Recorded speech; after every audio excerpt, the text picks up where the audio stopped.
Tonight on Fox 10 Investigates, a secretive Christian church with global reach, now the target of an FBI investigation. The religious group is known by multiple names, most commonly the 2x2s. An outcry of child sex abuse allegations aimed at this church now coming to light. Fox 10 investigator Justin Lum spoke with former members about what's been described as a cult and its ties to Arizona. Tempe Police, search warrant, come to the door with nothing in your hands. It's the morning of September 6, 2022. Tempe Police are here for Raymond Zwiefelhofer. Hands up, hands up. Put your hands up, please, on your head. All right, go ahead and step out. Step out. Keep your hands on your head, sir. The fall of Zwiefelhofer begins with his arrest, his rise in 2009, when he became CEO of World Software Corporation, known as Worldox, a software tech company specializing in managing legal documents. I think it was just interesting from the beginning that he was so high up in this company. Catherine Fu is a prosecutor within the Sex Crimes Bureau for the Maricopa County Attorney's Office, working the case against Zwiefelhofer. He was charged with 10 counts of sexual exploitation of a minor after a tip from the National Center of Missing and Exploited Children alerted police to CSAM, child sex abuse material uploaded by a suspect with IP addresses at Worldox and Zwiefelhofer's home. A search warrant served 3 months before his arrest led to the seizure of multiple electronic devices, including a micro SD card which contained CSAM. In total, all 87 files depicted children under the age of 15 engaged in either exploitive exhibition or sexual conduct. By November 8, 2024, Zwiefelhofer was sentenced to 120 years in prison after a jury found him guilty of all 10 charges. Other than say I'm not guilty again, I like to make that clear. I would love to know how the jury found that I knowingly did this. Fox 10 has spoken to multiple sources with ties to a secretive Christian sect accused of widespread child sex abuse and cover-ups, known as the 2x2 Church, the Way, the Truth, and the Church with No Name. Sources within the church confirm that Raymond Zwiefelhofer was a member, specifically an elder.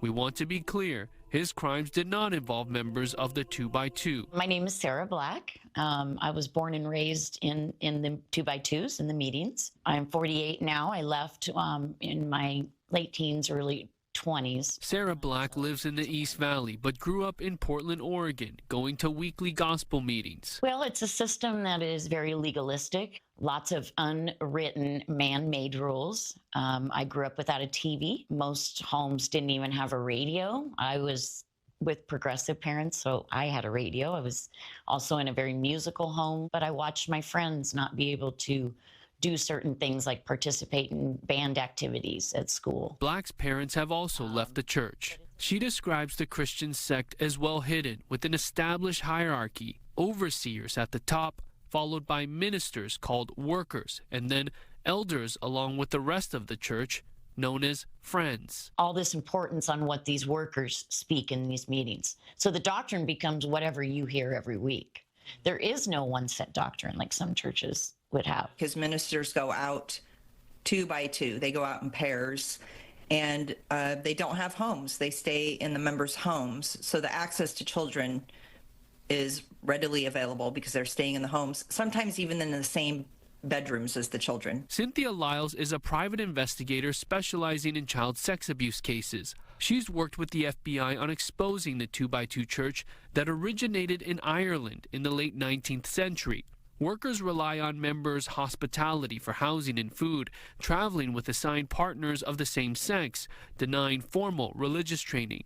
They aren't allowed to marry either. You'd have to clean the house and have it the most clean you could get it. And my brother and I would be kicked out of our rooms, and we would sleep on the floor in a sleeping bag at my parents' room so that the workers could come and stay 2 or 3 nights. Elders host weekly meetings in their homes for workers to teach the gospel. For us, it was normal for them to come stay with us for a few days at a time when they were in our what they called field. Pam Walton lives in Hawaii, another member who was raised in the church and now collects documents and photos tracking a timeline of alleged predators. Everyone in the church is either related to someone in it or they know someone in it. Did you find patterns of a cult early on? It's definitely fear-based. Advocates for the Truth is a nonprofit organization that provides help for sexual abuse survivors in the 2x2 church. AFTT says 2,000 plus victims have reported more than 900 alleged perpetrators to its hotline for abuse as of June 2024. The main philosophy of the church is that it's the only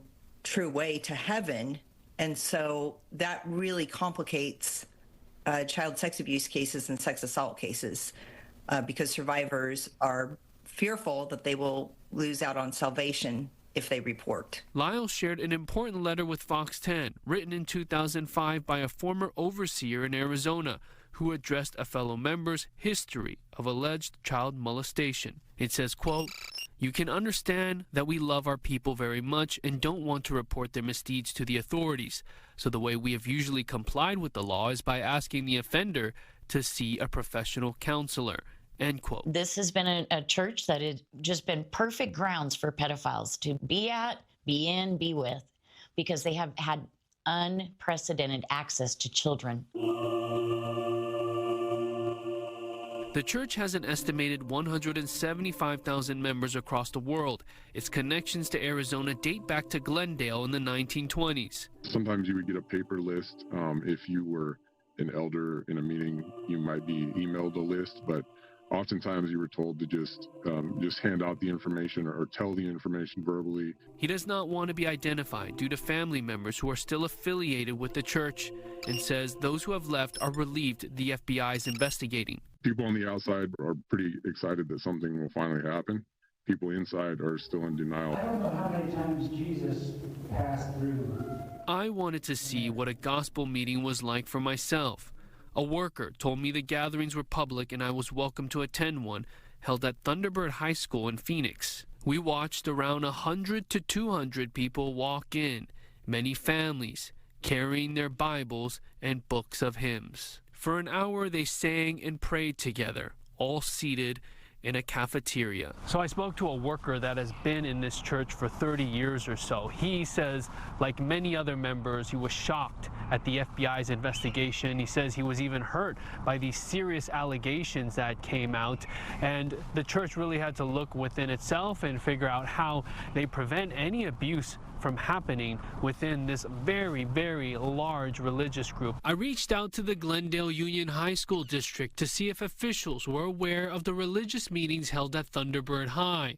A spokesperson says the school has not leased facilities to any organization operating under the names 2x2 or The Truth. We obtained the lease agreement to a Nate Galuza to rent the cafeteria for worship services during the month of January, costing $600 for a total of 8 hours. The district says users must comply with federal, state, and local laws, going on to say, quote, "Our district remains deeply committed to the safety and well-being of our students, staff, and community. It is also important to emphasize that students were not present on campus during the time of this facility rental." As for Zwiefelhofer, his defense says that he was unaware of the child sex abuse content found on his device depicting minors under the age of 15 involved in sexual conduct. Prosecutor Fu also says the entire Windows system on his laptop was deleted before Tempe Police executed that search warrant at his home. We've reached out to his attorney for comment and have not heard back. Do you think he was someone that thought he could get away with all of this?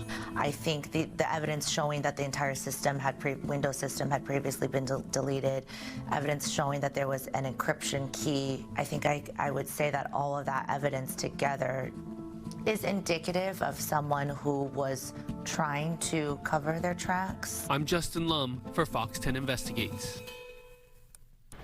If you have any information or believe your child or children have been victimized by anybody affiliated with that church, head to fox10phoenix.com. We've got links for you to the FBI's questionnaire.